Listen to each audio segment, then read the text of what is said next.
کوئی گٹر میں گر کر مر گیا, کوئی ڈور پھرنے سے مر گیا, کسی کو ڈاکو اڑا گئے, کسی کو گندا پانی مار گیا, اور ہم صرف بیانات تک رہے کہ نوٹس لے لیا, تھانے دار معطل, کوتاہی برداشت نہیں کی جائے گی, آہنی ہاتھوں سے نمٹا جائے گا, آپریشن شروع, ہیلی کاپٹر سے نگرانی وغیرہ وغیرہ. ناظرین, دھاتی ڈور تھی, گردن کاٹ گئی. ایک لمحے کے لیے کھڑا ہوا, جاننے کی کوشش کی کہ آخر میرے ساتھ یہ ہوا کیا ہے. موٹر سائیکل سڑک پر تھا, سفید کپڑے سرخ ہو رہے تھے, خوبرو جوان خون میں نہا چکا تھا. شریانیں کسی بڑے بور والے پائپ کی مانند سینکڑوں ملی لیٹر خون منٹوں میں جسم سے باہر نکال رہی تھی. ایک گاڑی قریب سے گزری, شاید کسی نے رکنے کا کہا, لیکن یہاں کون رکتا ہے. خون بہنا تھا سو بہہ گیا, جانے والا چلا گیا. سفید چادر سے چہرہ ڈھانپا, وہ چادر بھی رنگین ہو گئی. رنگ تو زندگی کے ہوا کرتے ہیں, لیکن یہاں پہ تو موت کے بھی رنگ ہوتے ہیں. غلطی سے فیصل آباد کے نوجوان کی دھاتی تار سے موت کی ویڈیو دیکھ بیٹھا ہوں, اور ایک کرب ہے جو بڑھ رہا ہے. دکھ اس کے جانے سے زیادہ پیچھے رہنے والے اس کے والدین کا ہے.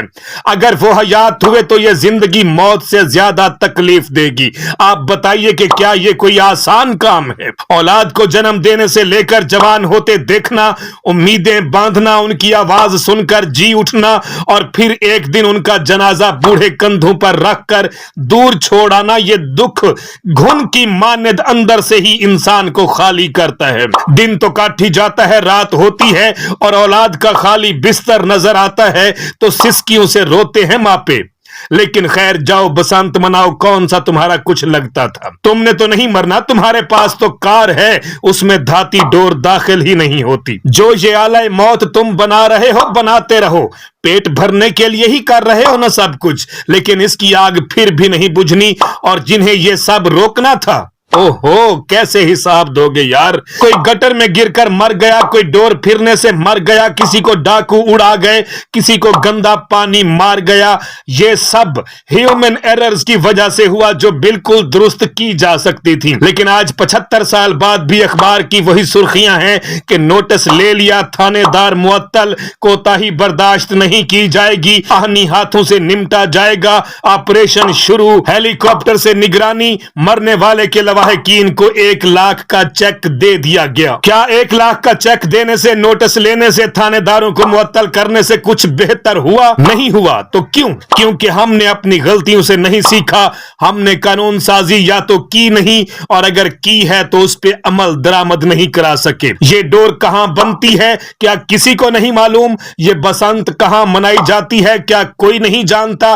کیا پتنگ بازی ایک کمرے میں ہوتی ہے؟ نہیں, بلکہ آسمان پہ اڑتے ہزاروں رنگ برنگے موت کا پیغام دیتے یہ دھاگے, اور ان سے بندھی پتنگیں سب کے سامنے ہوتی ہیں, لیکن کوئی ایکشن نہیں, کوئی سزا نہیں, اور کوئی جرمانہ نہیں. سوال یہ ہے کہ اس سب کو کون ٹھیک کرے گا, عوام خود یا قانون نافذ کرنے والے ادارے؟ سینکڑوں لوگ ان دھاگوں کی بھینٹ چڑھ گئے, سینکڑوں لوگ روزانہ کی بنیاد پہ ون ویلنگ کی نظر ہو گئے, لیکن ہم بس مرنے والے کی ویڈیو بنا کر اپلوڈ کرنے سے زیادہ کچھ بھی نہیں کر سکتے.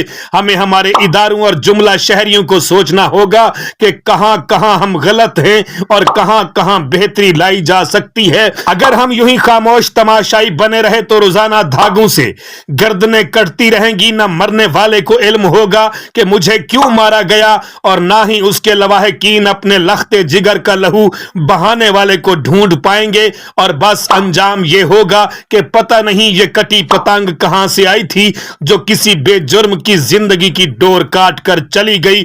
خدا را تھوڑا نہیں پورا سوچئے, آنکھیں کھولیے, اور اس خاموش دشمن یعنی دھاتی تار پہ پابندی لگائیے. کاشی بلوچ کو اجازت دیجیے. اللہ حافظ. پاکستان زندہ باد.